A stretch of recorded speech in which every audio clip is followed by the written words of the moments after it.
하겠습니다. 여러분, 제가 여러 번 말씀드렸습니다. 첫 번째 우리가 성경 공부 시작했을 때도 레위기가 성경의 중심이다 이렇게 말씀드렸습니다. 구약 성경에서 어, 내 발의 등이고 내 길의 빛이다 이렇게 성경을 이야기할 때 그 말씀은 뭐 대부분 다 레위기일 가능성이 높습니다. 그리고 모든 성경은 지금 레위기를 중심으로 그렇게 전개되고 있다 그렇게 말씀을 드렸습니다. 자, 오늘은 레위기가 어떤 내용이길래 그렇게 중요하고 그렇게 강조하고 있나 그런 내용을 좀 살펴보도록 하겠습니다. 오늘은 1장에서 16장까지를 볼 텐데요. 제목을 만남과 정결 이렇게 했습니다. 거룩이라고 했고, 레위기를 한마디로 얘기하라면 거룩하라입니다. 거룩하라. 내가 거룩하니 너희도 거룩해라. 성결해라. 거룩해라. 하나님이 죄가 없는 사람이니 너희도 죄 없는 자처럼 살아라. 하나님이 의로운 자이니 너희도 의로운 자가 되어라. 하나님이 정직한 자이니 너희도 정직하게 살아라. 하나님의 백성이고 하나님의 자녀이니까 하나님을 닮아야 된다. 하나님을 따라 살아야 된다. 그걸 한마디로 얘기해서 거룩이라고 할 수 있습니다. 그 거룩한 하나님을 만나는 것이고, 어떻게 우리는 하나님 앞에 정결해질 수 있는가, 거룩해질 수 있는가, 그것이 레위기가 우리에게 가르쳐주는 이야기입니다.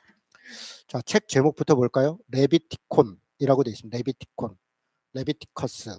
그러니까 레위인들의 연관된, 레위인들에 관한, 이 제목은 헬라어로, 그리스어로 구약 성경을 처음으로 번역했던 70인역 셉트아진트라고 하는 그 70인역에서 레위기를 제목을 이렇게 정한 겁니다. 레위인들의 연관된 것이다.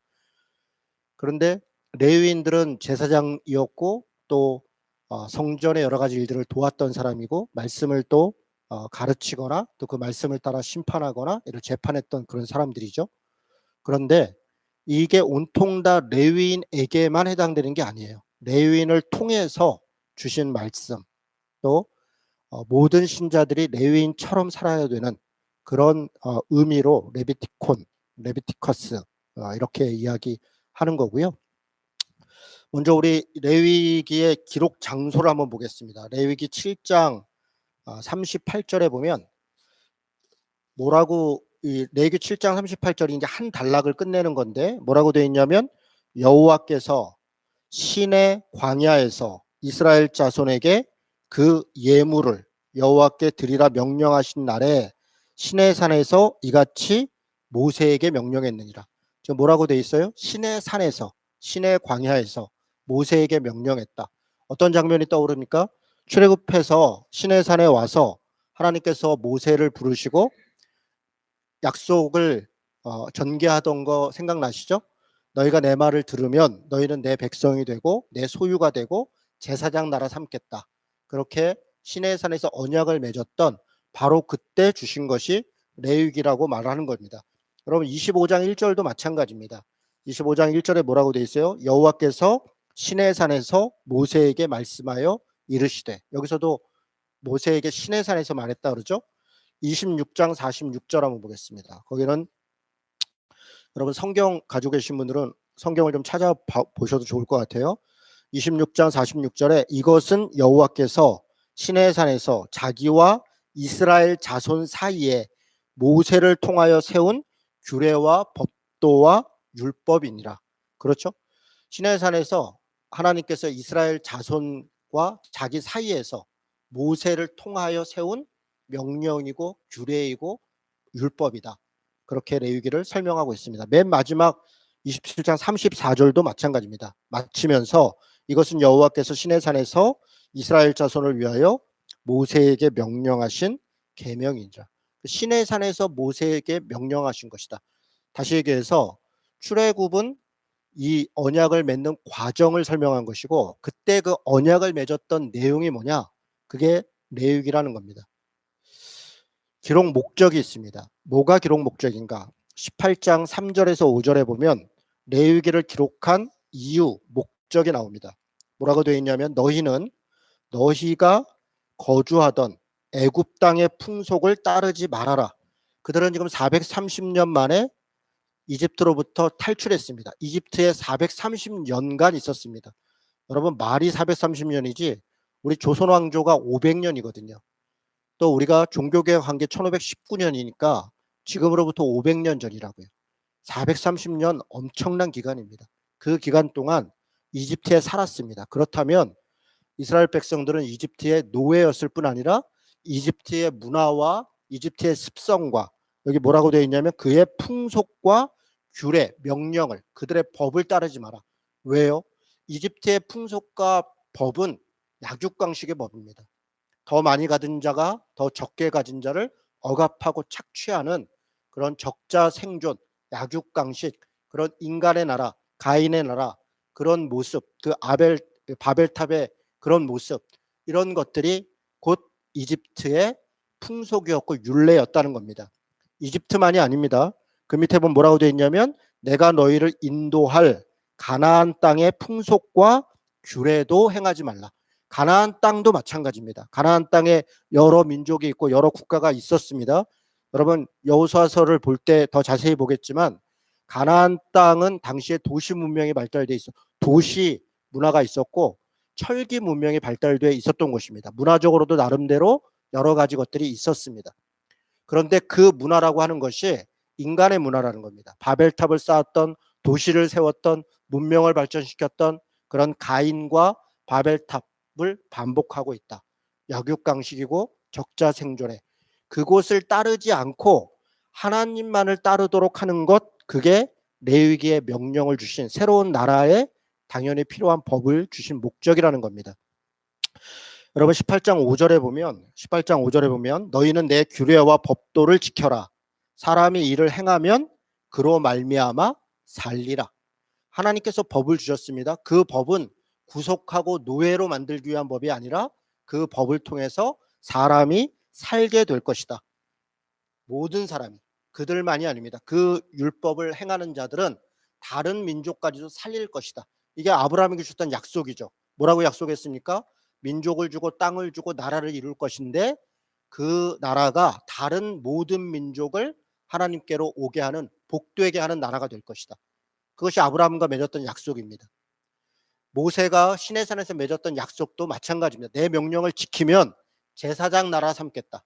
즉 다시 얘기해서 하나님과 다른 민족을 다른 나라를 연결하도록 하는 그런 신자 그런 나라를 삼겠다. 그것이 약속입니다. 그래서 이 법도와 명령을 지키면 모두가 산다. 이게 레위기서를 준 목적입니다. 두 번째는요. 11장 45절에 보니까 레위기를 쓰신 목적을 한마디로 얘기하면 내가 거룩하니 너희도 거룩하라. 여러분 이 11장 45절에 하나님이 분명히 얘기합니다. 내가 거룩하다. 그러니 내 백성인 너희들도 거룩해야 된다. 19장 2절도 마찬가지입니다. 19장 2절에도 보면 너는 이스라엘 자손의 온 회중에게 말하여 이르라. 너희는 거룩하라. 이는 나 여호와 너희 하나님이 거룩함이라. 그래서 레위기를 거룩하라 라고 결론 내릴 수 있는 것입니다. 거룩한 것이 하나님의 법의 핵심입니다. 거룩하도록 하는 것이 하나님의 법의 내용입니다. 이게 레위기의 내용이고 목적입니다. 이것을 잃어버리면 안 됩니다. 레위기에는 여러 가지 법들이 있습니다. 제의적 정결법. 이게 뭡니까? 쉽게 얘기해서 제사법. 우리가 앞으로 공부하게 될 텐데 번죄, 소죄, 화목제, 속죄제, 속건제. 이걸 통해서 하나님을 만나는 것. 이게 제의적 정결법입니다. 두 번째는 생활법, 사회법. 도덕법이라고도 하죠. 이게 뭡니까? 거룩한 백성이 어떻게 살아야 되는가? 자연을 어떻게 대해야 되는가? 이웃에 있는 사람을 어떻게 대해야 되는가? 가정의 부분을 어떻게 살아야 되는가? 국가는 어떠해야 되는가? 어떻게 이웃과 공동체는 함께 살아야 되는가? 그런 윤리적인 도덕적인 생활과 사회법이 기록되어 있는 게 레위기입니다. 그 다음 안식년과 신년 이 제도는 바로 이 생활법 사회법의 가장 최종적인 형태입니다. 안식년과 신년이라고 하는 것이 가장 거룩하게 이웃과 또 국가를 이루면서 살아가는 방법을 소개하고 있는 겁니다. 또 절기가 있습니다. 3대 절기서부터 시작해서 여러 절기들 이 절기를 통해서 나라를 운영하고 하나님을 만나고 이웃과 관계하고 그게 절기의 진짜 뜻입니다. 그런 내용들이 레위기에 기록되어 있습니다. 자, 본격적으로 한번 들어가 보도록 하겠습니다. 레위기 구조와 내용입니다. 레위기는 총 몇 장으로 되어 있습니까? 네, 27장으로 되어 있습니다. 그런데 크게 보면 두 부분으로 나눠져 있습니다. 첫 번째 전반부 부분을 레비티칼 코드라 그럽니다. 레비티칼 코드. 뭡니까? 레위기적 법, 레위인들의 법. 이것은 하나님을 만나는 법을 이야기합니다. 이걸 레비티칼 코드라고 그러는데 1장에서 7장까지는 하나님께 나아가는 방법을 소개하고 있습니다. 무슨 얘기입니까? 죄인인 사람이 하나님을 만날 수가 없죠. 그런데 하나님을 어떻게 만날 수 있는가? 그게 제사법이라는 겁니다. 제사법을 통해서 하나님과 만나고 그 하나님과 만난 자들이 이웃과 만나도록 하는 방법을 이야기하는 게 바로 제사법, 하나님께 나아가는 방법입니다. 1장에서 7장입니다. 거룩한 제사법이죠. 번제, 소제, 화목제, 속죄제, 속건제. 여러분 속죄제하고 속건제 조금 이따 설명할 텐데요. 이렇게 속죄제, 속건제 해놓으니까 그 의미가 잘 안 와닿습니다. 속죄제는 정결법입니다. 성결법, 정화법, 그러니까 부정한 것을 깨끗게 하는 법. 속건죄는 보상죄입니다. 보상, 배상. 잘못한 사람이 그것을 배상하는 것, 그것과 관련된 것이 속건죄입니다. 자, 8장에서 15장은 하나님의 백성이 지켜야 할 의무가 나와 있습니다. 하나님을 만난 자들이 어떻게 거룩함을, 정결함을 유지할 것인가 라고 하는 약간 개인적이고 조금 가까운 공동체적인 것을 기록한 게 8장에서 15장입니다. 어떤 내용들입니까? 제사장 성별법과 아론의 첫 제사, 첫까지만 나왔네요. 첫 제사입니다.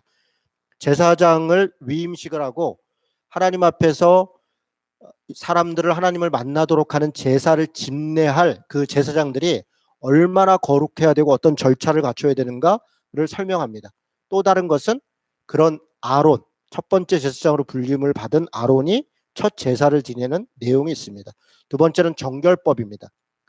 정결법은 죄를 졌다는 게 아닙니다. 정한 것과 부정한 것을 구분합니다. 무슨 얘기입니까? 쉽게 얘기하면 깨끗한 것과 더러운 것을 구분한다는 것입니다. 예를 들면 전염병이 들면 그게 죄를 져서 그런 게 아니라 더러워졌다는 겁니다. 더럽다는 게 아주 지저분한 그런 게 아니라 나쁜 게 됐다는 거예요. 다른 사람한테도 나쁘게 하죠. 그러니까 그걸 깨끗하게 하는 겁니다. 더러워지면 씻어야 된다. 피가 나면 닦아야 되고 그것이 회복될 때까지 기다려야 됩니다. 이런 것들입니다. 부정하면 정하도록 하는 것, 그 과정들이 있는 게 정결법입니다. 나중에 더 이야기하도록 하겠습니다. 음식, 출산, 피부병, 유출병. 예를 들면 음식도 깨끗한 음식이 있고 더러운 음식이 있다는 겁니다. 뭘로 구분할까요? 11장, 젓가락장이라고 그럽니다. 11장, 젓가락같이 생겼죠? 그래서 음식 규정입니다. 왜 음식에 정한 게 있고 부정한 게 있습니까? 어떤 음식은 먹으면, 예를 들어 상한 음식은 먹으면 배탈이 나죠. 나쁘게 되죠. 그러니까 부정한 것입니다. 어떤 음식은 먹으면 그걸로 인해서 바이러스가 들어옵니다. 혹은 병이 듭니다. 그건 나쁜 음식이죠. 어떤 음식은 먹으면 다른 사람에게 전염병을 감염시키기도 합니다. 바로 그런 것들입니다. 나중에 가서 더 이야기하겠습니다. 자, 이렇게 1장에서 7장은 하나님께 나아가는 방법을 소개했고 8장에서 15장은 그런 하나님을 만난 자들이 그 정결함을 유지하는 것, 개인적으로 또 공동체적으로 유지하는 것에 대한 내용이 8장에서 15장입니다. 그리고 첫 번째 앞에 전반부는 16장이 마무리를 합니다. 16장이 뭡니까? 욤 키프루라고 하는 대속죄일. 속죄제가 있었잖아요. 속죄제. 그것을 1년에 한 번 아주 제대로 온 민족이, 그리고 가장 나쁜 죄악들을 다 하나님 앞에서 요즘 말로 퉁치는 것, 하나님이 용서를 받고 다시 시작하는 것, 그게 대속죄일이라고 합니다. 그 규례로 전체적으로 하나님을 만난 자들의 정결케 하는 게 마무리되는 것입니다. 이해가 되셨죠? 이게 전반부입니다. 오늘 우리가 여기까지 공부를 할 겁니다. 자, 후반부 내용 간단하게 보겠습니다. 후반부 홀리니스 코드라 그럽니다. 하나님을 만난 자들이 어떻게 홀리니스, 성결하게, 거룩하게 살아갈 것인가. 누구와? 이웃과. 하나님의 백성의 거룩한 삶을 위한 성결법이 기록되어 있습니다. 그래서 17장에서 20장은 이스라엘 백성들의 거룩, 이스라엘 백성들이 어떻게 거룩해야 되는가, 또 피를 먹지 말라는 것들, 성문화에 대해서, 또 사회적 관계에 대해서 이런 내용이 나온 게 17장에서 20장 내용입니다. 그런 내용이 있었나? 이런 생각 들죠.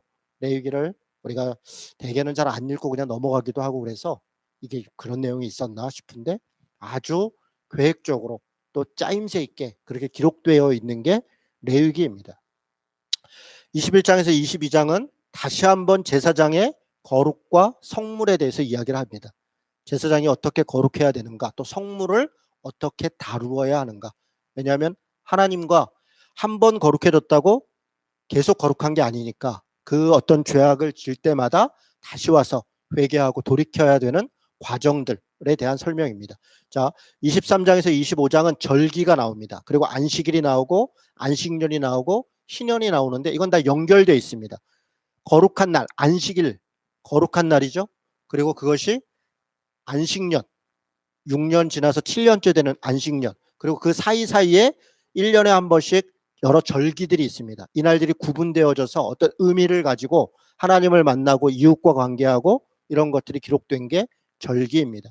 여러분 어제 맞죠? 우리나라 절기로 곡우라 그러더라고요. 고구. 고구는 뭡니까? 비가 오는 날입니다. 농사 짓는 24절기를 만들어 놓고 비가 오는 날 비가 오면 풍년이 든다. 바로 이 봄에 비가 와야 씨를 뿌린 것들이 싹이 나겠죠. 마치 이런 절기들은 여러 달과 해와 자연을 보면서 인간이 어떻게 그때 뭘 해야 되는가, 어떻게 관계해야 되는가, 사람과 또 자연과 이렇게 관계하는 게 마치 절기인 것처럼 성경에 나오는 절기도 마찬가지입니다. 하나님과 사람과 땅과 자연과 국가가 어떻게 관계해야 되는가, 이런 것들이 절기입니다. 그 마지막은 희년입니다.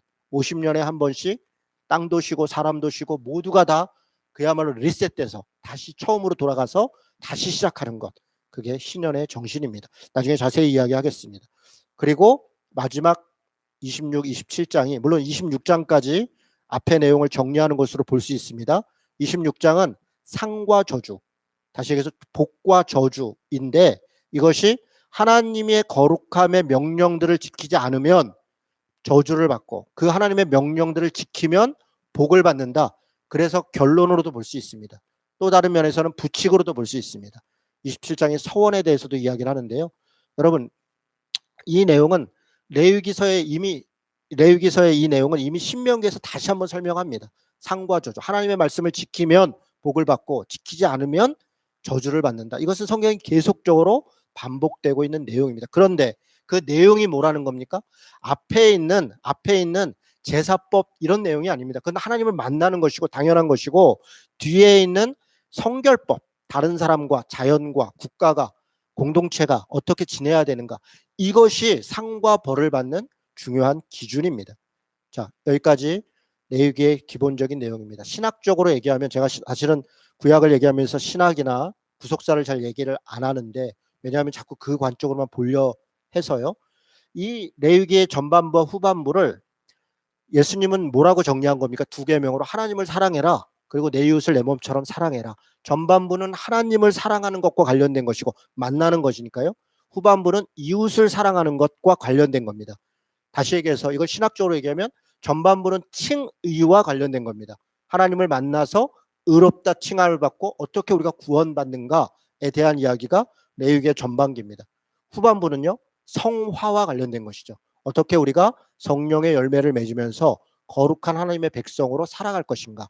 그런데 지금 우리 한국교회가 칭의만 강조하고 성화를 등한시하는 경향이 있죠. 믿음만 강조하고 믿음의 행함은 무시하는 그런 경향이 있습니다. 예전에도 마찬가지입니다. 레위기는 그것을 균형 잡혀 있습니다. 하나님을 만난 자들이 거룩하게 사는 것. 그것이 10계명입니다. 1계명에서 4계명까지는 하나님과 관계된 것이고 5계명에서 10계명까지는 이웃과 관계된 것입니다. 이게 성경의 구조입니다. 신약 성경도 마찬가지입니다. 예를 들어 서신서들도 앞부분은 거의 교리입니다. 교리.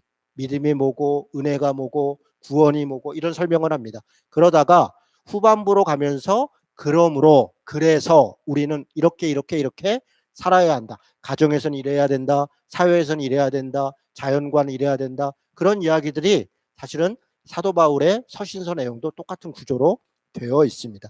자, 전반부 레비티칼 코드 내용들을 하나씩 보겠습니다. 하나님께 나아가는 방법이라고 했습니다. 자, 1장에서 7장 거룩한 제사법. 하나님을 만나야 되니까요. 하나님을 왜 만나는데 제사법이 필요합니까? 하나님은 거룩한 분입니다. 거룩하다는 것은 죄가 없다는 것입니다. 한 점 죄가 없는 분이, 인간은 어떤 존재입니까? 인간은 원죄를 가지고 자기중심성이 돼서 하나님 앞에 자기가 하나님처럼 된 존재입니다. 그 원죄로 이런저런 범죄를 저지릅니다. 생각의 죄, 행동의 죄, 말의 죄, 심지어는 전쟁을 하고 빼앗고 이런 죄악들을 저지릅니다. 그래서 오염되었습니다. 부정해졌습니다. 속된 것이 되었습니다. 그런 존재가 하나님을 만나면 어떻게 됩니까? 하나님은 거룩함이 하얀 백지 같은 것이 조그만 점 하나가 찍히는 것입니다. 그거 찍힌 것 때문에 그 하얀 백지는 더 이상 백지가 아닙니다. 하나님의 거룩함이 훼손됩니다. 그래서 만날 수 없습니다. 반대로 인간은 어떻습니까? 죄인인 인간이 하나님을 만나면 죽습니다. 그 죄로 인해서 거룩한 빛을 만날 수가 없는 것입니다. 그 만나면 죽음을 당합니다. 모세가 내려올 때 얼굴이 하얗게 빛났지만 얼굴을 보지 못하게 했다. 백성들이 보면 죽는다. 하나님의 얼굴을 보는 자는 죽는다 그랬습니다. 그래서 그 중재자가 필요한 겁니다. 그 중재가 제사입니다. 거룩한 하나님과 죄인인 사람이 만나는 것, 그게 제사입니다. 제사에 5가지 종류가 있는데 번제, 소제, 화목제. 여러분, 화목제를 다른 말로 평화제, 감사제라고 합니다. 왜냐하면 화목제는 제사를 하고 난 다음에 그 드려진 제물을 나눠 먹습니다. 제사장만 주는 게 아닙니다. 이웃과 나누고 가난한 사람들과 나누고 일종의 축제와 같이 나눕니다. 그래서 평화제 혹은 감사제라고 합니다. 속죄제가 있습니다. 속죄제는 속죄를 하는데 번제도 죄를 속할 때 번제를 드리죠. 태울 번자입니다. 어린 양을 태우고 소를 태우고 뭘 태워서 자기의 죄를 대신 하는데, 속죄제는 그런 죄를 고백하는 죄가 아닙니다. 부정한 것, 더러운 것들을 깨끗하게 하는 정결제, 정화제 이런 겁니다. 예를 들면 병이 들었던 사람이 일주일씩 혹은 열흘씩 짐 밖에 있습니다. 왜 짐 밖에 있습니까? 전염이 될까 봐 그렇습니다. 더러운 것이 묻어서 감염이 될까 봐. 짐 밖에 있다가 들어올 때 누구의 검사를 맡도록 합니까? 제사장이 보게 합니다. 하나님 앞에 제사장이 그것을 봐서 깨끗해졌구나, 돌아옵니다. 돌아와서 속죄제를 합니다. 정화제, 정결제.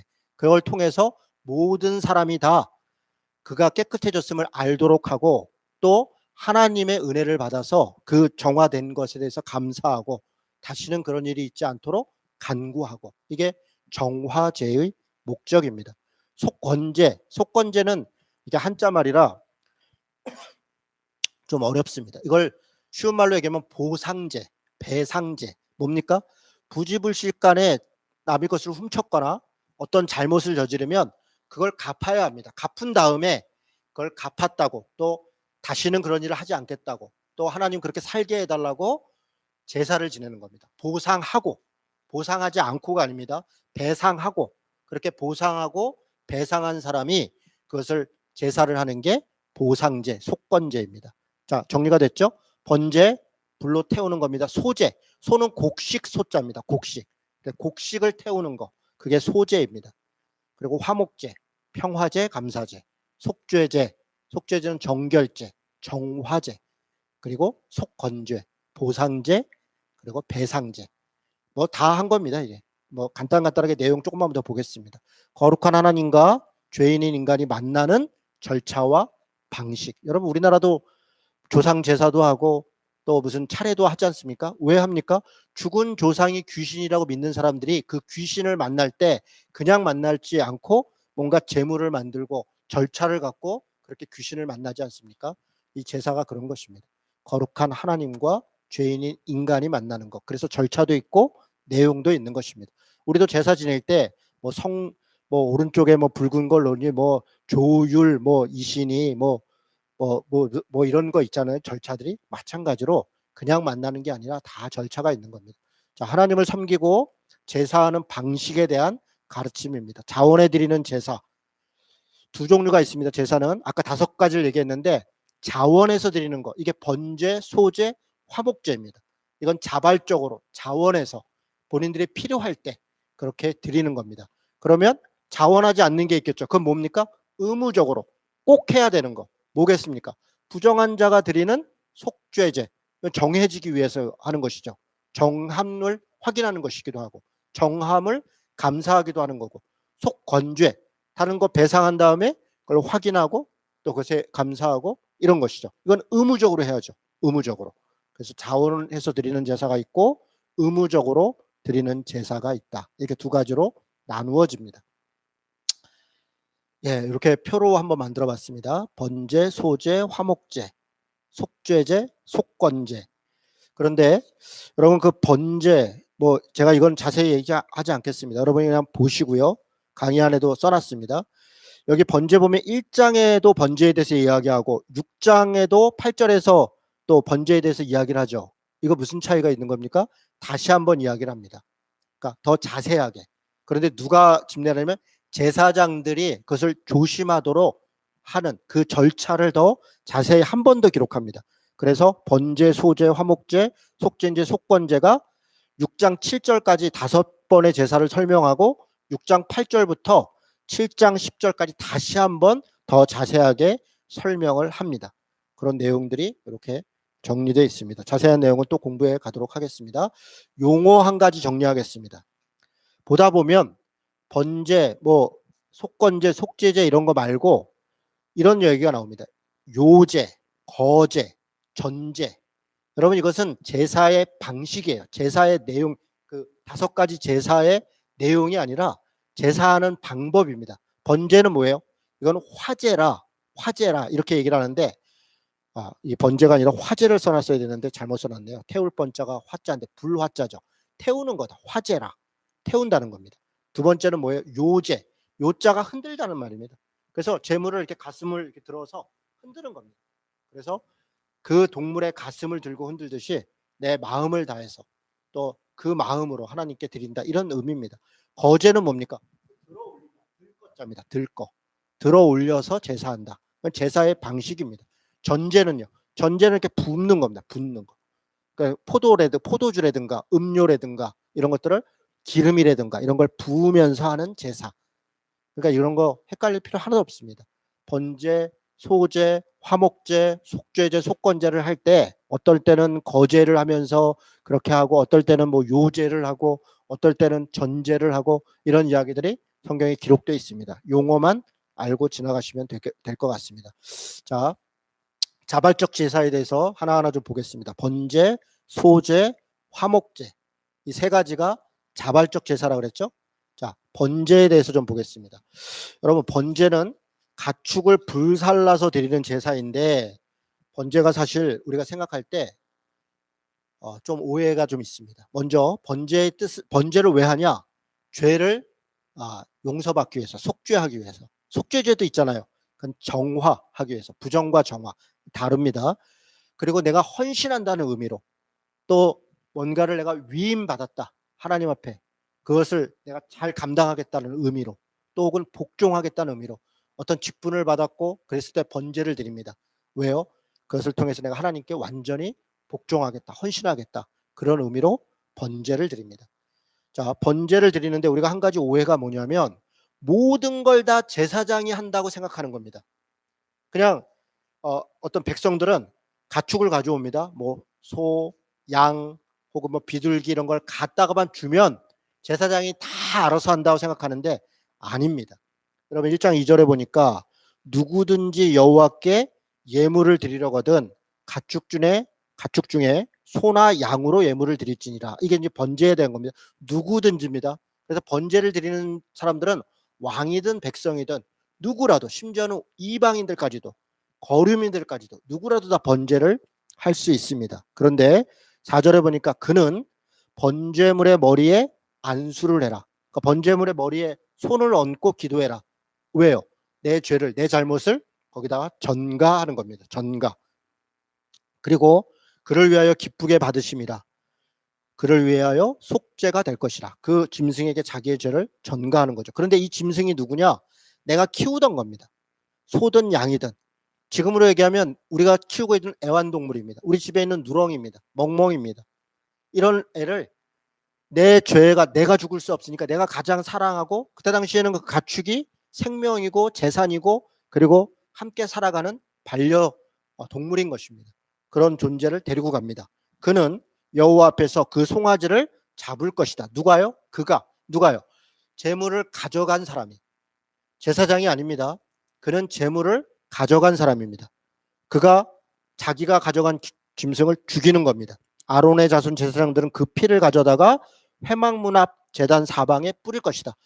제사장들은 그냥 피를 죽은 그 짐승의 피를 갖다가 뿌리기만 하는 겁니다. 그리고 또 그는 6절에 그는입니다. 누굽니까? 재물을 가져온 사람. 그는 번제물의 가죽을 벗기고 각을 뜨고 무슨 말입니까? 내가 잡은 내가 죽인 내가 사랑하는 가축 내가 사랑하는 반려동물을 죽여서 그 가죽을 내가 벗겨서 잘라서 각을 뜬다는 건 자른다는 겁니다. 잘라가지고 그거를 제단 위에 올려놓으면 제사장들이 불을 번제로 불을 태운다는 겁니다. 여러분 다 누가 합니까? 내가 우리가 자기 죄를 용서받고 자기 죄를 고백하고 하나님께 헌신을 약종하는 게 그렇게 간단한 게 아닙니다. 우리는 그냥 기도하고 제사하고 갖다 드리면 되지. 요즘으로 얘기하면 그냥 헌금만 드리면 되지. 그러면 그냥 뭐 다 하나님이 알아서 다 용서해 주겠지, 퉁쳐 주겠지. 아닙니다.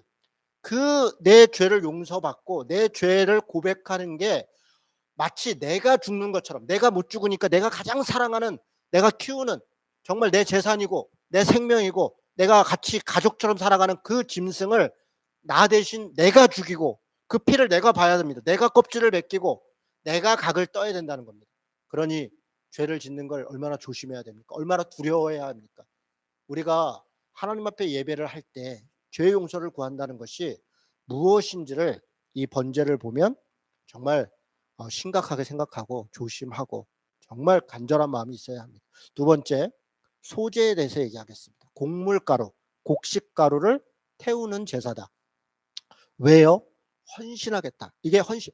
아까 그 번제는 내 죄를 용서해 달라. 그래서 내가 주님 앞에 다시 한번 헌신하겠다. 죄 용서와 관련돼 있다면 소제는 어떤 일들을 맡을 때 내가 그 일을 잘하게 되라. 이렇게 곡식을 태우면서 그 향기를 하나님께 드리는 겁니다. 그것을 통해서 내 마음을 표현하는 것.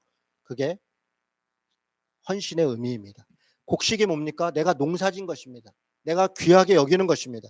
그것을 하나님께 바친다는 것은 내 생명을 바치는 것이고 내 재산을 바치는 것이고 내 모든 걸 바치겠다. 그런 의미가 소제에 있는 것입니다. 2장 11절에 보니까 소제할 때 하지 말라는 거 있습니다. 뭐라고 되어 있습니까? 너희가 여호와께 드리는 모든 소제물에 누룩을 넣지 말아라. 그리고 너희가 누룩이나 꿀을 여호와께 화제로 드려 사르지 못할 거니라. 누룩은 뭐 하는 겁니까? 발효하는 겁니다. 발효. 부패를 방지하는 겁니다. 그러니까 누룩을 넣지 말고 꿀도 넣지 마라. 꿀을. 그러니까 뭔가 이렇게 달콤한 걸 타지 말라는 거. 거짓말하지 말라는 겁니다. 또 뭔가를 이렇게 속이지 말라는 겁니다. 또 그럴듯하게 포장하지 말라는 것입니다. 내가 하나님 앞에 헌신을 다짐할 때는 내 안에 있는 것 다른 어떤 사상이나 가치나 내 능력이 아니라 하나님만을 의지한다. 누룩을 넣지 말고 하나님만을 의지하겠다. 그리고 포장하지 않겠다. 입에 발리게 거짓말하지 않겠다. 그게 정말 정직한 헌신이라는 것입니다. 2장 13절에 보니까 내 모든 소재물에 소금을 쳐라. 내 하나님의 언약의 소금이다. 이게 소금 언약, 언약의 소금. 민수기에도 나오고 역대하에도 나옵니다. 소금 언약. 이스라엘 백성과 하나님이 맺은 언약은 소금 언약이다. 소금 언약이 뭡니까? 변하지 않는 거죠. 소금은 변질되지 않도록 하는 거죠. 변하지 않는 그런 언약이다. 그렇게 그것을 보여주는 것. 그게 소금을 넣는 것입니다. 누룩과 꿀은 넣지 말고 우리 변질되지 않는 마음, 그 헌신, 결단은 집어넣는 것. 그게 소제입니다. 화목제, 동물을 태워드리는 제사입니다. 아까도 번제도 태웠었죠? 화목제도 태웁니다. 제물을 제사장과 백성들이 함께 먹으며 교제합니다. 완전히 태우는 게 아니라 화목제는 일종의 요즘으로 얘기하면 고기 구워서 같이 먹는 겁니다. 적당하게 구워서 부위별로 나눠 먹는 겁니다. 제사장과 백성들이 함께 먹으며 교제합니다. 그래서 아까 뭐라 그랬어요? 평화제, 감사제라고 했습니다. 감사의 교제, 서원의 표시. 우리가 이렇게 하겠습니다 라고 할 때 내가 서원한 것을 다른 사람들에게 말하는 거예요. 음식을 나누면서 내가 이렇게 서원했다, 약속했다, 그 약속을 지킬 수 있도록 도와달라. 이게 서원의 표시할 때 화목제를 드리는 겁니다. 이건 자발적인 거죠. 번제도, 소제도, 화목제도. 3장 17절에 보면 화목제를 할 때 기름과 피를 먹지 말아라. 여러분 이건 제가 자세히 설명하지는 않겠습니다. 나중에 또 나옵니다. 기름은 아주 좋은 겁니다. 이건 하나님께만 드려야 됩니다. 그래서 그 기름을 사람이 먹지 말아라. 그런데 부패한 자들이 기름을 먹었더라. 양의 기름을 먹었더라. 목자들이.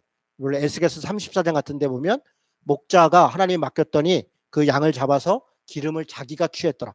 하나님께 드려야 될 최고의 것을 자기가 먹었다는 겁니다. 먹지 말라 했습니다. 피를 먹지 마라. 피는 왜요? 17장에도 나오지만 생명이기 때문에. 하나님이 생명을 먹지 않도록. 동물의 생명조차도 하나님이 그 생명의 주인이다라고 하는 것을 기억하도록 하는 것입니다. 자, 의무적 제사 보겠습니다. 속죄제, 속건죄, 제제, 정결제, 정화제라고 여러 번 말씀드렸습니다. 신분과 형편에 따라서 가축과 곡식을 드리는 제사입니다. 이게 중요합니다. 여러분 정결하고 정화하는데 어떤 사람이 부정해졌어요. 더러워졌어요. 그런데 제사를 지내는데 내 재산이나 신분과 관계없이 과한 걸 드린다면 누가 정해질 수 있겠습니까? 그래서 부자인 사람은 더 많이, 가난한 사람은 더 적게, 이게 정결과 정화의 정신입니다. 하나 또 중요한 것은 일부러 나쁜 짓을 한 것은 정화되지 않습니다. 부지 중에, 그러니까 실수로 오염된 것, 이런 것을 속하는 거예요. 예를 들어서 누구든지 여호와의 계명 중 하나라도 그릇범하였다. 부지 중에. 여러분 어떤 성적인 것들도 우리가 실수로, 잘못으로, 잘 몰라서 그건 용서받을 수 있겠죠. 그러나 알지만 지속적으로, 반복적으로 또 반성하지 않고 그거는 정화지 아니라 무엇을 해도 안 되는 것입니다. 그것은 상대방의 고통이 있고 기본적 상식이 있는 것입니다. 이런 얘기입니다. 음식도 마찬가지입니다. 나쁜 것을 내가 고의로 먹었어요. 그런데 이걸 내가 깨끗하게 해달라. 안 되는 것입니다. 나쁜 줄 모르고 혹시 먹었으면 그것이 정화되는 것입니다. 자, 수송아지를 제사장은 수송아지를 합니다. 굉장히 크죠? 그런데 여러분 4장 13절에 보면 온 백성, 온 회중의 죄를 제사장이 대신 가서 할 때도 수송아지를 바칩니다. 여러분 이게 의미가 있습니다. 온 백성의 죄와 지도자인 제사장의 죄가 같다는 겁니다. 그건 무슨 얘기예요? 백성의 죄가 가벼워서가 아니라 지도자의 죄가 그만큼 무겁다는 거예요. 지도자는 더 큰 무게를 가지고 더 큰 것으로 갚아야 된다는 겁니다. 그래서 책임 있는 자들이 실수를 하고 잘못을 했을 때 그것에 대한 대가는 큰 것입니다. 숫 염소는 족장들은 숫 염소를 드립니다. 암 염소와 어린 양은 평민이 드립니다. 평민. 가난한 사람은요? 산비둘기도 없으면 집 비둘기 가장 흔한 겁니다. 가난한 사람들 이걸 바치라고 하는 겁니다. 예수님이 부모가 요셉과 마리아가 예수님을 유월절 제사를 갔을 때 비둘기를 드렸다. 가난해서 그랬어요. 가난해서. 돈이 없는 그 가난한 사람들은 비둘기를 드린 겁니다. 예수님을 낳고 처음에 할례할 때 그 정화제를 할 때 비둘기를 드립니다. 가난했기 때문에 그렇습니다. 다시 강조합니다. 정화제, 정결제, 이것은 거룩해지는 것, 깨끗해지는 것입니다. 이건 굉장히 중요한 것입니다. 그리고 그 대가는 치러야 된다. 그런데 지도자는 더욱 엄중한 책임이 있다. 이 부분이 속죄제의 정신입니다. 고운 가루 10분의 1 에바. 이건 매우 가난한 사람들. 집비둘기, 산비둘기도 없는 사람, 혹은 잡을 힘도 없는 사람. 집에 있는 고운 가루 10분의 1 에바면 요만큼입니다. 요만큼 되는 곡식을 태우라는 겁니다. 이건 마음을 표시해야 된다는 겁니다. 뭐라도 해서 하나님 앞에 자신의 잘못을 고백하고 돌이켜야 된다는 것입니다. 자, 의무적 제사, 속죄제, 속건제 중에서 두 번째 속건죄입니다. 보상제, 배상제, 수량 또는 어린 양을 드리는 제사입니다. 숫 양과 어린 양은 큰 재산입니다. 아까 봤잖아요. 숫 양 누구요? 족장이 드렸습니다. 어린 양 평민이 드렸습니다. 그래서 송아지처럼 아주 큰 재산은 아니어도 꽤 대가를 치러야 합니다. 그래서 이 보상하고 배상하는 거 그렇게 쉽게 생각하면 안 됩니다. 보상 배상을 해야 하는데 부지 중에 지은 죄에 대해서입니다. 일부러 남의 걸 훔치고 남을 함부로 죽이고 그것은 보상죄, 배상죄 되지 않습니다. 실수로, 잘못으로. 그래서 우리가 얼마나 거룩하게 살아야 됩니까? 또 하나 갚을 때, 그걸 보상할 때 그냥 갚는 게 아닙니다. 20%, 5분의 1을 더해야 된다. 5분의 1을 더해야 된다. 라고 얘기했습니다. 여러분 출애굽기 22장 1절에는 소를 훔쳐갔거나 죽였으면 5마리로 갚아야 된다. 5마리. 양은 4마리로 갚아야 된다. 왜 그랬습니까? 송아지가 농경사에 중요하기 때문에 더 무게를 한 겁니다. 여러분 나중에 가면 뭐 삭개오도 그렇고 다 4배로 갚습니다. 처음에 5배, 4배 이러다가 4배로 정착된 거. 그게 율법화된 겁니다. 실수로 물론 거기 다른 것을 훔치거나 다른 사람에게 해를 끼치면 4배를 갚아야 된다라고 해요. 여기서 얘기하는 것은 성물에 대한 겁니다. 다른 사람 뺏은 것고 훔친 건 4배로 갚아야 합니다. 그런데 여기서는 성물, 하나님께 드려진 것을 했다면 20%를 더해야 된다. 20%. 5분의 1을 더해야 된다. 예를 들면 교회가 뭐 성물이 아니죠. 요즘 제사하는데 재물을 혹은 제 기구들을 망가뜨리거나 그것들을 내가 드려야 될 거를 착복했거나 이러면 20%를 더해서 드려야 된다는 겁니다. 여러분 제가 교회가 성물이 아니다. 물론 우리가 공동체가 쓰는 거니까 아껴야 되죠. 이 강대상 이게 성물입니까? 강의됩니다. 강의대. 여러분 이렇게 있는데 여기가 무슨 재단입니까? 그냥 앞에 자리입니다. 앞에 자리. 의자, 책상 이런 것들이 다 뭡니까? 우리가 함께 쓰는 거니까 아껴야 되고 깨끗하게 써야 되지만 이게 하나님께 드려지면 성스러운 거다. 이거 하면 무슨 큰 죄 받는다. 전혀 그렇지 않습니다. 우리가 유대교도 아니고 제사 지내는 것도 아닙니다. 그래서 그런 생각들 갖지 않으셨으면 좋겠고요. 오히려 삶에서 내가 누군가에게 피해를 미쳤다면 그에게 4배는 못 갚더라도 최소한 20%는 더해서 갚겠다. 이런 자세로 살아야 되는 것. 그게 신자됨이다 생각합니다.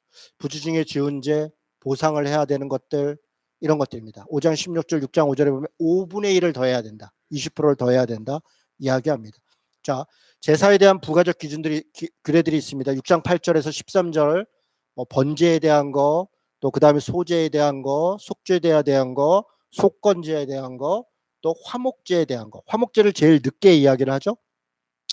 화목제를 얘기하면서 또 몇 가지 피 먹지 마라 몇 가지를 또 이야기를 합니다. 그리고 28절에서 34절에는 제사장이 받을 몫이 있다라고 하면서 몫을 좀 구분합니다. 그렇죠. 제사장은 농사 짓는 사람이 아니니까 당시에는 재물들 중에 일부를 제사장 한 명한테만 준 게 아닙니다. 레위 지파 전체가 먹어야 되는 겁니다. 백성들이 드렸던 것들을 가지고서 레위 지파들이 다 나눠야 하고 제사장들은 자신들이 드리는 11조를 통해서 가난한 사람들을 구제했습니다. 그것이 11조도 보면 뭐 나중에 또 공부할 기회가 있겠지만 1년마다 드리는 11조가 있었고 3년에 한 번 드리는 11조가 있습니다. 그래서 그렇게 드린 것들은 가난한 사람들을 위해서 구제하는 데 사용했습니다. 자, 이는 번제와 소제와 속죄제와 속건제와 위임식과 화목제의 규례라. 이게 7장 31절에 이렇게 해서 7장이 마무리되는 것입니다. 여호와께서 아까도 읽었었죠. 시내 광야에서 시내 산에 있는 모세에게 명령한 것이다. 자, 조금 더 가보겠습니다. 8장 2절부터 보면 8장과 9장 그리고 10장은 아론과 그 아들들을 제사장으로 위임하는 세우는 누가요? 하나님이 모세를 통해서 모세가 첫 번째 제사장처럼 제사를 지내고 합니다. 그리고 아론에게 기름 붓고 제사장의 역할을 맡깁니다. 그 과정을 기록한 게 8장입니다. 에봇이라고 있습니다. 제사장이 입는 옷입니다. 출애굽기에 규정들이 있습니다.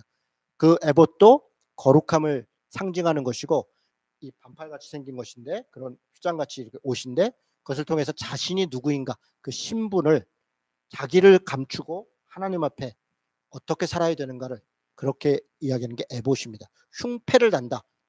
흉패를 판결 흉패라고 합니다. 이 안에 우림과 둠빔이 있다. 우림이라는 말은 빛이라고도 하고 저주라고 빛이 비치는 게 저주입니다. 하나님의 빛이 비치면 지금 우리가 믿는 사람들에게는 그것이 생명이지만 어둠의 빛이 비치면 그게 심판입니다. 심판. 그래서 우림과 둠빔이라고 쓴 내용을 이 폐 안에 넣어놓는 거예요.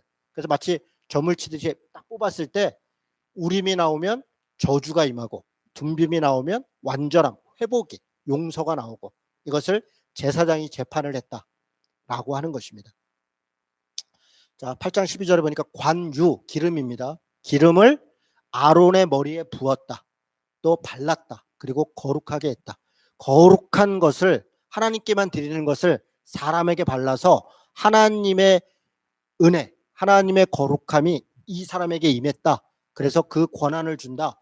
그러니까 제사장의 권한은 하나님으로부터 온 것입니다. 하나님께 드려진 것으로 기름을 바른 것이니까요. 여러분, 구약 성경은 세 종류의 그 사람에게 기름을 부었습니다. 지금같이 제사장이죠. 그리고 왕입니다. 그리고 선지자입니다. 왕과 제사장과 선지자에게 기름을 부어서 기름을 발라서 그들을 하나님의 사람들로 인정하고 그 권위를 존중했어요. 지금은요.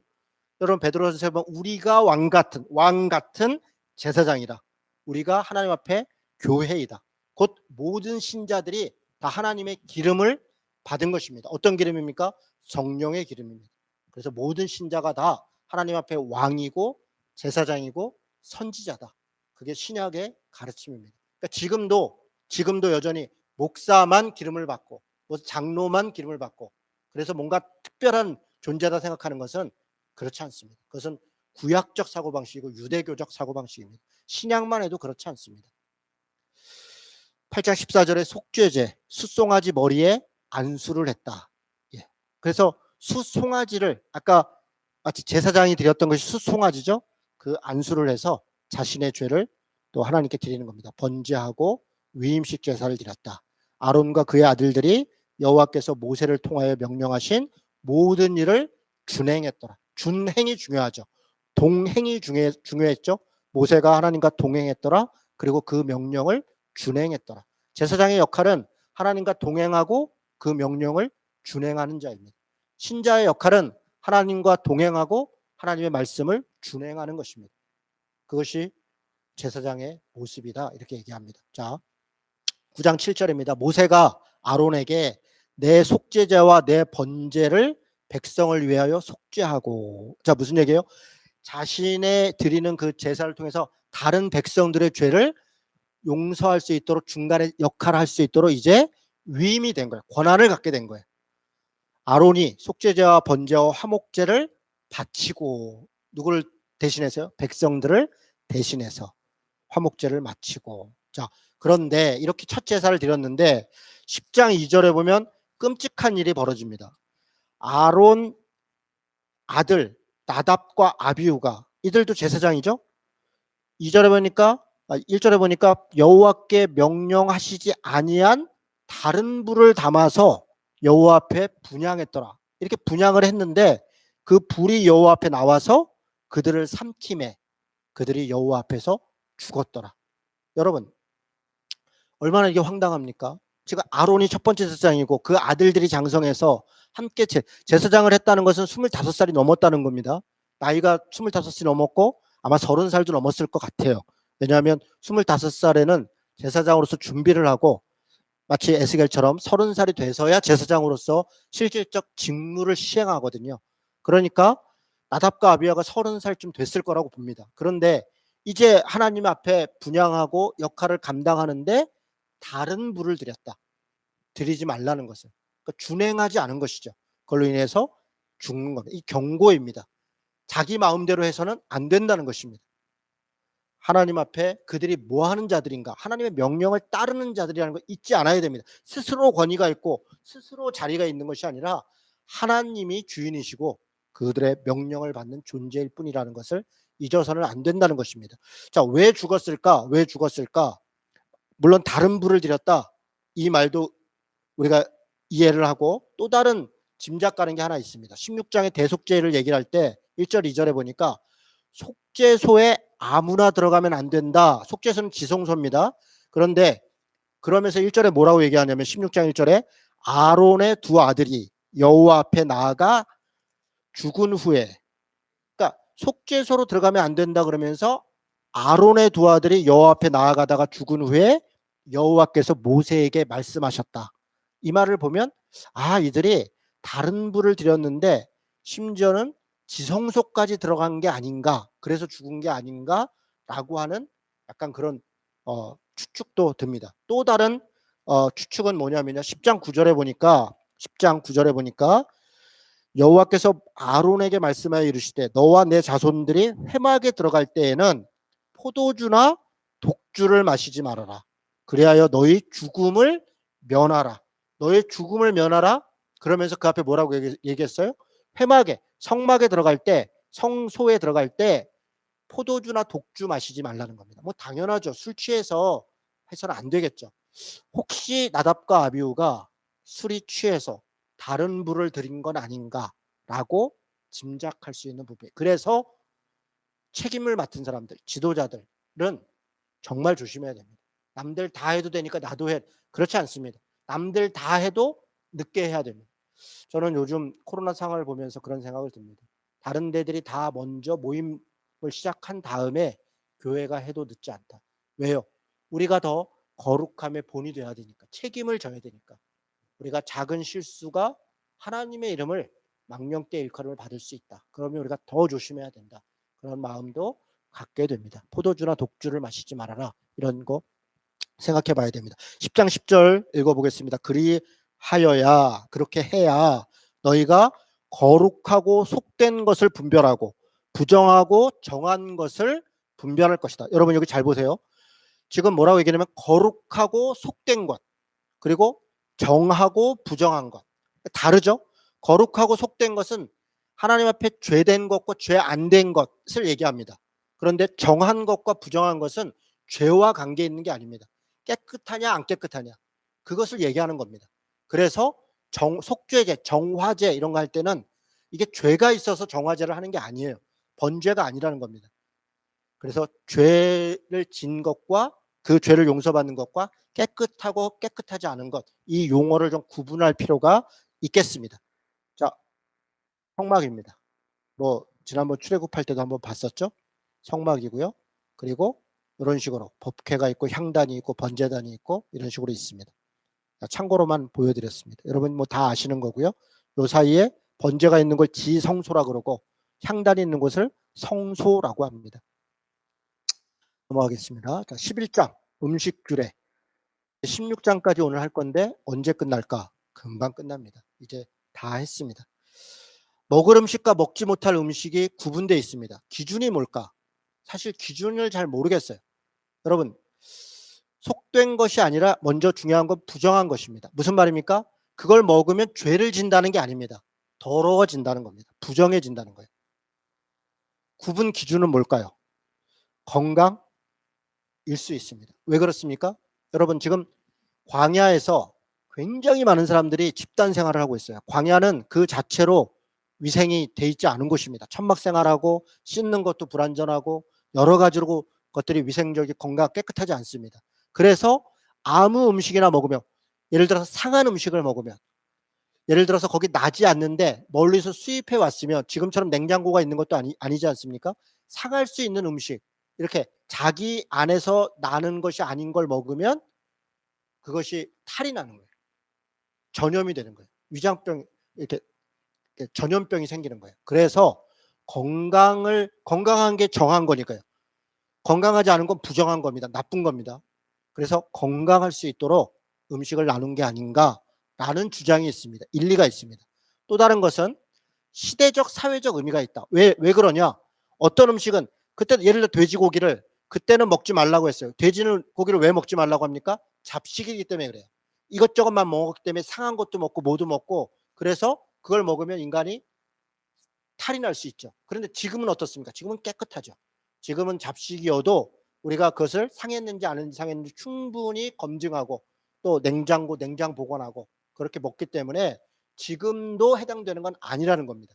그래서 시대적으로 마치 이와 같이 그 시대에, 그 사회에 어떤 사회적 의미가 있는 것이 있다는 겁니다. 예를 들어서 인도 같은 데는 소를 먹지 않도록 하죠. 왜 그렇습니까? 종교적 이유도 있지만 그걸 우리가 그 사회의 특징이잖아요. 그게 문화이잖아요. 그렇게 그 사회만의 어떤 이유가 있다. 우리가 다 알지는 못하지만. 그래서 여기 정하고 부정한 것이 당시 이스라엘 사람들 광야 생활을 하는 곳에 어떤 의미가 있다. 지금 시각으로 그것을 판단하면 다 알 수 없고 틀린다라는 겁니다. 그래서 우리가 하나 알아야 할 것은 뭘 먹어야 되냐 말아야 되냐 이렇게 율법적으로 문자적으로 할 것이 아니라 왜 주셨는가. 사랑 때문에 주셨다는 거예요. 건강하도록 함께하도록 공동체를 위해서 주신 것, 그게 바로 하나님 앞에 어떻게 정결하고 하나님을 만난 자들이 깨끗함, 정함을 유지하도록 준 법이 이런 법들이라는 거예요. 자, 거룩한 공동체를 유지하는 것이다. 여러분, 이게 특이한 게요. 11장이 음식 규정, 젓가락장이라고 그랬는데 음식 규정 끝에 11장 44절에 나는 여호와 너희의 하나님이라 내가 거룩하니 너희도 몸을 구별하여 이렇게 돼 있어요. 음식을 이거 먹어도 된다, 저거 먹지 말아야 된다 얘기하시면서 몸을 구별해야 된다. 구별한다는 말이 거룩하다는 거죠. 구별한다는 게 구별하여 거룩하게 하고 땅에 기는 길 짐승으로 말미암아 스스로 더럽히지 말아라. 나는 너희의 하나님이 되려고 너희를 애굽 땅에서 인도하여 낸 여호와라. 내가 거룩하니 너희도 거룩하라. 여러분, 음식 이거 먹으면 먹어라, 이건 저건 먹지 마라 하시면서 왜 그랬다는 거예요? 구별하도록. 그래서 하나님이 거룩한 것처럼 너희도 거룩하도록 하기 위해서 그랬다는 겁니다. 음식 함부로 먹는 것이 사실 거룩을 훼손할 수 있다, 부정할 수 있다, 그런 의미로 이 말씀을 주셨다는 거예요. 자, 여기 표가 있습니다. 정한 음식, 부정한 새, 뭐 그러니까 이 먹지 말아야 되는 거, 이런 것들을 쭉 정리해 놨어요. 성경에 지금 나와 있는 내용들을 신명기까지 해서 쭉 정리해 놓은 건데요. 이 표가 강의 안에도 있나요? 강의 안에도 있죠? 예, 있습니다. 여러분, 강의 안 다운 받으셔서요. 새나무교회 홈페이지에 오시면 강의 안 있습니다. 이 표가 있으니까 그냥 이렇게 보시면 됩니다. 제가 이거 세세하게 뭐는 어쩌고 이런 얘기는 하지 않겠습니다. 넘어가겠습니다. 12장 산혈에 대한, 산혈이 뭡니까? 산혈, 산모가 깨끗해지는 거. 산모가 애를 낳을 때 피를 흘리잖아요. 그래서 산모가 흘리는 피와 관련된 겁니다. 특이합니다. 제가 이 내용 다 읽지 않겠습니다. 여러분 읽어보면 압니다. 남자를 낳는데 40일을 얘기해요. 7일간 부정할 거다. 그리고 8일째 할례를 해라. 할례가 뭔지 알죠? 요즘 얘기하면 포경수술입니다. 일정 부분을 잘라서 하나님 앞에 드림으로 내 전체를 드린다라고 하는 의미입니다. 그런데 33일 후 정결해질 거다. 합치면 며칠이에요? 이 7일 그리고 33일이니까 40일이죠. 남자는 40일이 지나야 산모가 회복된다는 거예요. 그리고 나서 이제 정화제, 정결제 이렇게 제사를 하라는 거죠. 그 제사장으로부터 그 승인을 받고. 그런데 특이한 게요. 여자예요. 여자를 낳으면 14일간 부정하다. 그리고 66일 후에 정결해질 것이다. 합쳐서 80일이에요. 딱 남자를 낳을 때보다 2배입니다. 왜 그럴까요? 몰라요. 잘 모르겠습니다. 혹자는 이렇게 설명합니다. 여자가 더 완성품이기 때문에 낳기가 더 힘들어서, 더 오랫동안 몸이 힘들어서 그걸 추스리는 게 더 오래 걸린다. 저는 그럴듯하다고 생각합니다. 우리는 남자의 갈비뼈로 여자를 낳기 때문에 여자가 남자보다 더 하찮다 혹은 낫다라고 함부로 생각하지만 뒤로 창조될수록 더 소위 완성품, 더 하나님의 형상에 가까운 마지막이 사람인 것이죠. 그리고 여자인 것이죠. 그래서 완성품일수록 더 오래 걸린 게 아닌가. 여러분 뭐 진지하게 들었다면 그런 말도 있다. 뭐 농담같이. 이 이유는 모르겠습니다. 자, 이런저런 문헌을 많이 찾아봤는데요. 설명이 구름같이 있는데 다 구름 같은 얘기라 별로 의미가 없고 그냥 그런가 보다 이렇게 생각하시면 되겠습니다. 자, 속죄제를 해라. 왜 속죄제입니까? 정결해야 되니까. 정결제, 정화제니까. 그리고 속죄제를 하라는 거죠. 자, 13장, 14장 전염병과 관련된 겁니다. 여러분 나병이라고 나오는데 나병. 우리는 그걸 요즘으로 얘기하면 한센시병 혹은 나병. 그래서 뭐 성경이 나병 환자를 차별했다. 아닙니다. 여러분 전염병, 곰팡이, 주로 곰팡이들입니다. 여러분 보세요. 제사장이 이래 동안을 가두어 둘 거다. 그런 그것이 나오면 이 일주일간을 가두어 두라는 거예요. 왜요? 전염병이 옮을까 봐. 지금으로 얘기하면 코로나 바이러스가 있으니까 자가격리 시키는 겁니다. 그게 그 사람 죽이려고 하는 겁니까? 아니죠. 그 사람도 살고 다른 사람도 살도록 하는, 이게 이미 성경에 그렇게 규정되어 있다는 겁니다. 그러니까 교회가 예배를 멈추고 온라인 예배든 다른 방식으로 해라, 모임 예배를 멈춰라, 예배가 멈춘 건 아니죠. 우리가 예배를 하고 있죠. 그것이 나쁜 게 아닙니다. 그게 다 성경의 가르침입니다. 13장 24절에 보면 피부에 나병이 났어요. 여기 뿔에 머리털, 대머리, 이것도 그렇게 본 겁니다. 의복, 그렇죠. 의복 가죽, 무슨 의복 가죽에 나병이 한센시병이 있겠어요. 이건 곰팡이죠. 곰팡이입니다. 집에 나병 색점이 났다. 그러니까 나병의 색점이라는 걸, 이렇게 색깔이 변한 점이 있다. 이건 그야말로 곰팡이죠. 이런 것들이 있으면 병 있는 날 동안은 늘 부정할 거다. 부정하다는 건 더럽다는 거죠. 그러니까 진 밖에 두어라. 진 밖에. 같이 있으면 어떻게 돼요? 전염되니까. 굉장히 합리적이죠. 그래서 옴도 있어요. 의복과 가옥, 뽀루지가 나고 색점이 나고, 이게 다 나병, 전염병 이런 거이죠. 곰팡이 같은 것들이죠. 부정하고 정함에 대해서 이야기합니다. 됐죠? 여러분 뭐 더 이상 할 게 없습니다. 그런 것들을 어떻게 하라는 거, 그런 게 있으면 격리했다가 제사장이 보고 나중에 와서 정화제를 드리라는 겁니다. 그게 지금 13장, 14장의 내용입니다. 자, 15장 유출병에 대한 얘기입니다. 유출이 뭡니까? 피가 흐른다는 거예요. 피가 흘러. 왜 피가 흐릅니까? 성병일 수도 있습니다. 그런데 성병만 얘기하는 게 아닙니다. 생리일 수도 있어요. 생리. 하혈일 수도 있습니다. 설정은 뭡니까? 설정은 정액을 그냥 쏟는 거죠. 이런 거죠. 이렇게 어떤 성관계 속에서 있는 어떤 그 행위일 수도 있고, 또 혹은 성병일 수도 있고, 아니면 어떤 병이 있을 수도 있어요. 그런데 옛날에는 의학이 발달되지 않으니까 몸에서 피가 난다? 그러면 더러운 것이다. 위험한 것이다. 이렇게 생각한 거예요. 그래서 그런 사람들은 격리하고 치료받을 수 있도록 하는 거예요. 나쁜 게 아닙니다. 남자와 여자 모두입니다. 여자만이 아니에요. 남자도입니다. 접촉하는 자는 그의 옷을 빨고, 왜 빨아요? 더러운 게 묻을 수 있으니까. 그게 혹시 병이 될 수 있으니까. 물로 몸을 씻어라. 8째 날에는 제사장에게 보여라. 일주일 정도면 된다고 생각한 거예요. 그리고 속죄제, 정결제, 정화제를, 그리고 번제를 드려라. 왜? 이건 죄와 관계될 수 있기 때문에 번제를 드리라는 겁니다. 혹시 성병 같은 경우에 다른 관계일 수도 있고요. 또 어떤 몸에 피가 나는 게 어떤 다른 범죄와 관련될 수도 있으니까 속죄제, 정화제를 하되 번제와 함께 하라. 이렇게 명령하고 있습니다. 자, 마지막 대속죄일 16장입니다. 이제 하나님을 만났습니다. 1장에서 7장입니다. 어떻게 만났습니까? 제사를 통해 만났습니다. 번죄, 소제, 화목제, 속죄제, 속건제. 그렇게 만난 사람이 속죄제, 속건제를 드리면서 정화하고 깨끗하게, 음식 규정, 또 병과 관련된, 전염병과 관련된, 이렇게 자기를 깨끗하게 하고 공동체를 깨끗하게 하는 것에 대하여 배웠습니다. 그리고 대속죄일은 무엇입니까? 1년에 한 번씩 하는 것. 1년에 한 번. 왜 그렇습니까? 그때그때 번제도 하고 그때그때 속죄제도 했지만, 그러나 잃어버린 게 있어요. 까먹은 게 있어요. 혹은 아주 큰 죄가 있을 때 그것을 1년에 한 번씩 총정리하는 겁니다. 7월 10일이라고 되어 있습니다. 대제사장이 성소에서만 그동안은 드리다가 지성소로 들어갑니다. 지성소로. 하나님 앞으로. 법궤가 있는 하나님의 보좌가 있는, 그 뚜껑이 보좌라 그랬습니다. 시은 소, 시은 좌. 그래서 의자에 하나님이 임재해 있다고 생각하는 그곳으로 들어가는 것입니다. 안식일 중에 안식일이다. 안식일이라는 말이 키프로입니다. 욤 키프로. 안식일 중에 안식일이다. 거룩한 날 중에 거룩한 날이다. 이런 의미. 정말 거룩한 날이죠. 1년에 한 번씩 거룩을 회복하는 날. 16장 2절에 보니까 속죄소에는 아무나 들어오지 말아라. 지성소를 얘기합니다. 아무나 못 들어가죠. 누구만 들어갑니까? 대제사장만 들어갑니다. 아론 대제사장이 자신을 위해 먼저 속죄제를 드리고, 자기 죄를 먼저, 하나님 앞에 들어가야 되니까 자기 죄를 먼저 해결해야 됩니다. 그리고 숫 염소 2마리와 숫 양 1마리를 가지고 제사하고 들어갑니다. 숫 양 1마리는 번제물이고요. 숫 염소 중에 그 중에 1마리는 아사셀이라고 합니다. 아사셀이 내보내다, 이런 뜻이에요. 어디로요? 광야로.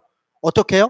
두 손으로 그 염소에게 안수합니다. 대제사장이 온 백성의 죄를 그 염소에게 다 줘서 광야로 보냅니다. 한 마리는 태우고 한 마리는 광야로 보내요. 마치 그걸 보면서 백성들이 무슨 생각합니까? 하나님 앞에 죄가 태워지는 걸 보면서 자기 죄를 돌이켜보지만 멀리 광야는 그때 죽음의 땅입니다. 그들에게 있어서는 광야, 바다, 그것은 죽음의 곳입니다. 그곳에서 외롭게 고통 가운데 어둠 가운데 있는 그 숫 염소를 생각하면서 내 죄를 그렇게 멀리 떠내보내야 되는, 멀리 떠나보내야 되는 것을 시각적으로 보도록 하는 겁니다. 그게 아사셀입니다. 그걸 보면서 회개했겠죠. 돌이켰겠죠. 가죽과 고기와 똥을 밖으로 내다가 불살하라. 가죽과 고기와 똥은 더러운 것입니다. 그래서 이것을 진영 밖에다가 와서 불살하라 합니다. 그런데 여러분 히브리서에 보면 예수님이 마치 이와 같이 진 밖에서 그렇게 마치 똥과 같이 그렇게 십자가에 달려 죽으셨다. 예루살렘 성 안이 아니라 성 밖입니다. 그 골고다 언덕까지 올라가서 그것이 마치 대속죄일 날 더러운 것을 진 밖에서 태우는 것처럼 예수님이 그렇게 똥 같은 존재로 취급받으면서 그렇게 돌아가셨다. 죽으셨다. 그래서 우리의 죄를 대속죄일에 다 용서하시는 것처럼 우리를 속죄했다. 그것이 히브리서 13장의 말씀입니다. 자, 16장 29절에 보면 본토인이나 거류민이나 누구라도 다 이 대속죄일에는 다 이 속죄에 포함될 수 있습니다. 16장 30절 이날에 정결하게 하리니 모든 죄에서 너희가 여호와 앞에서 정결하리라. 이게 대속죄일의 내용입니다. 예, 강의 다 마쳤습니다. 여러분 정리해 봅시다. 지금 레위기는 크게 두 부분으로 되어 있다고 했습니다. 전반부 레비티커스 코드, 레위인과 관련된 법입니다. 레위인과 관련된 법은 제사장과 관련된 법이라는 겁니다. 하나님을 만나는 것. 1장과 7장에 있는 5가지의 제사가 있었습니다. 어떤 제사였습니까? 번제, 소제, 화목제, 속죄제, 정결제, 정화제라고 그랬습니다. 속건제, 배상제, 보상제입니다. 5가지 제사가 있었고 8장에서 10장까지는 아론과 그 아들들을 제사장으로 위임하고 그들이 첫 번째 제사를 지냅니다. 그런데 10장에 나답과 아비후가 불이 나와서 죽습니다. 왜요? 다른 불을 드렸어요. 왜 그랬을까? 아마 포도주와 독주를 먹고 판단은 미스였을 수도 있다. 16장 얘기로는 지성소에 함부로 들어갔다. 다 그렇게 볼 수 있겠습니다. 어쨌든 하나님이 하라는 대로 하지 않아서 그들을 죽임을 통해서 하나님이 어떠한 분인가 제사를 함부로 해서는 안 된다는 것을 알려주신 것입니다. 자, 11장으로 가서 거룩한 백성이 정결함을 어떻게 음식장이라 그랬죠. 음식장. 그 음식 왜 한 겁니까? 건강과 관련된 것이 있을 수 있겠다. 사회적으로 거기에 뭔가 의미가 있을 수 있겠다. 그런 말씀 드렸습니다. 그리고 그것이 거룩과 관련된 것이다. 하나님이 거룩하니 나도 거룩. 뭔가 구별과 관련된 것이다. 그런 말씀 드렸습니다. 12장 그래서 유출. 이 산혈이군요. 산모가 되는 것. 여자가 더 길었다. 왜 그랬을까? 잘 모른다 그랬습니다. 어쨌든 중요한 것은 40일, 80일 그 기간 동안에 애도 물론 컸겠지만 산모가 지금으로 얘기하면 산후조리를 한 겁니다. 산후조리. 그래서 여자도 회복될 수 있는 기회를 주었다. 굉장히 의미가 있죠. 자, 13장, 14장 뭐 있었습니까? 전염병, 나병, 곰팡이 이런 것들의 건강을 위해서 격리하고 또 다시 회복하고 이런 것이 있었습니다. 15장 유출병, 피가 나는 겁니다. 성병일 수도 있고 어떤 병일 수도 있습니다. 그런 것들에 대하여 다시 정화하는 것 얘기했습니다. 16장 대속죄일 1년에 한 번 하나님 앞에 지성소에 들어가서 대제사장이 모든 죄를 또 하나 중요한 게 있었죠. 아사셀 두 순염소 중에 하나는 번제를 드렸지만 하나는 광야로 내보냈습니다. 그걸 통해서 우리의 죄를 멀리 해야 된다는 것 광야로 어둠으로 보내야 된다는 것을 배웠습니다. 마지막으로는 똥과 또 가죽과 이런 고기 중에 더러운 것들을 내장 같은 거를 진 밖에서 태웠습니다. 우리 예수님이 그런 존재로 태움을 당하고 번제를 드려짐으로 우리의 죄를 용서했다. 그러므로 우리가 대속죄일이 예수 그리스도 안에서 완성되었다라고 하는 것을 생각할 수 있겠습니다. 다음 주에는 17장부터 27장까지 어떻게 우리는 성결한 삶을 살 것인가, 이웃과 가족과 또 자연과 국가와 어떻게 사는가에 대해서 공부하도록 하겠습니다. 이상으로 강의 마치겠습니다.